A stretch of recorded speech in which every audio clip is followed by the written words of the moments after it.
li ngeen gis nag mooy le grand projet de Touba dans le cadre du tourisme religieux. Nous sommes en face de la porte d'entrée mu jàkkaarloog les logements sociaux dans les deux sens mu am TGV boo xamante ne dafay dugg Diourbel pour desservir toute la région de Diourbel li ngeen gis mooy la gare Silkul Jawahir mu nekk à Diourbel ñu connecté ko ak aéroport international Khadimou Rassoul projet bi nag ngeen gis gare bi mi ngi déparé Saint-Louis desservir ba Ziguinchor ngeen jàkkaarloog l'aéroport bi connecté wu ak la gare Silkul Jawahir ñu tuddee ko aéroport Khadimou Rassoul. C'est un aéroport international toujours dans le cadre du tourisme religieux ñu bëgg a développer ce grand projet pour dekkal ak yëkkati bu am solo la région de Diourbel ndax ku xam Diourbel xam ne xur la Mbacké xur la Touba si boppam xur la et quand on parle de xur mooy la facilitation de la rencontre des métaux loolu nag dina permettre Touba dugg définitivement dans le cadre du tourisme religieux mu bokk ci les villes religieuses les plus attractives au monde moo tax en amont ñu décidé togg ce grand projet dans le cadre d'un nouveau Sénégal bu bees boobu nag lii ñu ko jagleel moom moo méngoo ak ni àdduna doxee moo tax ñu samp ce grand projet di leen ko wan nag nga xamante ne il y a 1 an et quelques mois maa jëloon ay techniciens yu mag ci àdduna bi des architectes et des ingénieurs en intelligence artificielle ma boole leen ñu ñëw Sénégal pendant 6 mois di jël les mesures dugg fépp ci réew mi pour xool naka la ñuy tëggee ces grands projets nga xamante ne mooy changer kanamu bépp région ci réew mi loolu la ñuy jublu woon ci ce grand projet ngeen jàkkaarloog mbokk yi héliport Al Muntaha foofu la hélicoptère yi di wàccee ndaxte Touba Mbacké ak Diourbel ci boppam la région dañu am attraction boo xamante ne képp koo xamante ne yaa ngi nekk dans les affaires nga nekk ci ay minerais nekk ci pétrole nekk ci diamant di nga am soxla di ñëw Touba saa su ne moo tax ñu bëgg dans le cadre de ce développement de ce grand projet ñu waajal sunu bopp ba suñ ci tollee ku fi ñëwati ni nga bëggee sa mbir doxee ko ni nga bëggee mu gaawee noonee la ñu sampee dëkk bi ba soo jàkkaarloowee ak moom sa xel dootul dem fenn fu dul fii nga jàkkaarlool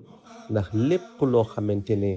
ay mécanisme yuy permettre développement yuy permettre ngay gis tolluwaayu dayu réew la ñu nar a samp foofu pour naturellement et réellement ñu dem vers ce développement bi ñu bëgg lii ngeen jàkkaarlool mbokk yi mooy le centre commercial Al Baraka mun nañ ko tuddee aussi centre commercial Ikfini junniy magasin moo ci nekk centre commercial bi nag mi ngi nekk biir Touba junniy magasin yi dana dalal bépp xeetu lu ñuy jaay ci àdduna bi te mu méngoo ak une ville religieuse moo tax ñu samp ko ni sampee ko ci biir Touba fexe ba nga xamante ne mooy nekk centre commercial bi ëpp solo en Afrique de l'Ouest ba pare dugg dans le top 10 des centres commerciaux yi ëpp solo ci Afrique moo tax ñu samp ko fii beneen bi nga xamante ne mu ngeen jàkkaarlool mooy le musée Cheikhul Khadim nga xamante ne dañu am yéene samp ko fii palais Ndiouga Kébé nekkoon wala su fekkee ne terrain boobu disponible am na fu ñu ko bëgg a samp waaye ci biir Touba ndax musée bii kat mbokk yi ngeen jàkkaarlool musée bi dafay dugg ci Guinness World Record le livre des records mondiaux musée bi bokk na ci musée yi gën a taaru ci àdduna bi soo duggee ci biir dina retracer jaar-jaaru Serigne Touba ci exil bi Ndar ba Lambaréné dina la wanaale tamit ay xasida Serigne Touba di nga am son boo xamante ne ñi ngi ko nar a lal ci benn mécanisme de sonorisation bu tudd Bagne Olufsen nga xamante ne mooy son bi gën a leer ci àdduna bi moom la ñu bëgg a lal soo duggee ci biir ba takk casque yi nga xamante ne moom lañu jagleel sa musée di nga dégg xasida yi ci làkk bu ne waaye di nga xool tamit di gis en 3D jaar-jaaru Serigne Touba ci biir exil bi ak lan mooy les fondamentaux de la communauté mouride. yemuñu foofu ci mbir mi musée bi soo ko xoolee mi ngi am minaret boo xamante ni moo gën a gudd ci àdduna lii moo tax sax d'ailleurs musée bi dugg ci Guinness World Record ndax minaret bi dafay def 230 mètres de hauteur minaret boobu nag soo ko xoolee léegi mu daal di feeñ ci ce grand projet moo nekk nii d'ailleurs ngeen gis ko mu nekk en marbre nekkale en cristal au sommet mu tudd le minaret de la félicité soo ko jëlee am na ascenseur bu lay conduire au sommet moo lay permettre nga fekk fa ay xasida Serigne Touba ñu def en or nga mun a visiter la vie de Serigne Touba ses œuvres colossales et sublimes loolu ngay am ca kaw mu nekk en cristal mu nekk le plus beau minaret ci àdduna bi daal di intégrer le World Record Guinness World Record incha allahu taala yemuñu foofu mbokk yi fi ñu def musée bi def fa sa minaret à côté dañ fa def le Mouride Global Finance nag moo nekk nii ngeen gis bâtiment bu taaru bi nga xamante ne 33 étages la en référence à dundu soxna jaariyatullahi ci kaw suuf musée Mouride Global Finance mooy gérer les actifs mourides lii nag lépp la ngeen dégg ñu wax ko mi ngi nar a nekk ci ndigalu xalif général des mourides bu tedd yal na ko fi yàlla yàggal te mu ànd ak wér Mouride Global Finance moo nar a aussi organiser la visite virtuelle en cérémonie officielle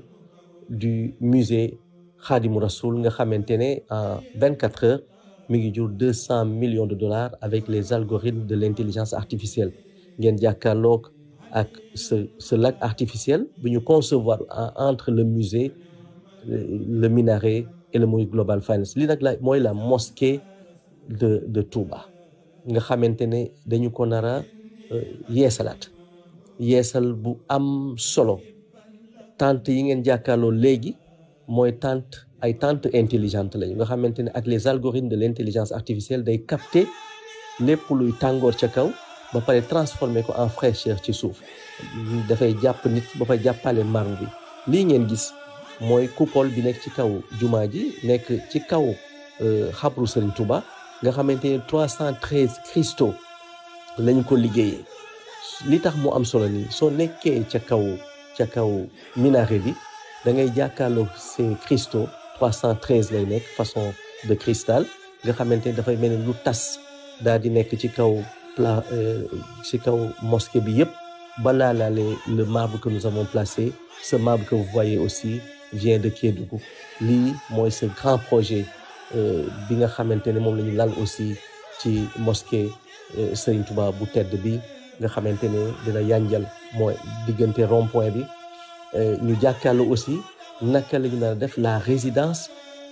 Cheikhul Khadim moo nekk nii ngeen gis suñu jàllee ci rond-point bi la résidence Cheikhul Khadim ñu nar ko def mu nekk ce palais somptueux fi nga xamante ne dañu fiy dalal ay gan la ngeen seen ca biir bâtiment bu weex ba la ngeen seen ca ginnaaw mooy la résidence du xalif moom la ñu nar a samp teg ko ba nga xamante ne dafay méngoo ak développement du tourisme religieux mbokk yi lii mooy ce grand projet bi ñu leen di proposé pour la ville sainte de Touba nga xamante ne suqali ko mooy suqali koomu sunu réew moo tax ñu ngi leen di sant bu baax di wéy di leen présenter ces grands projets que nous avons initiés pour un autre Sénégal incha allahu taala jërë ngeen jëf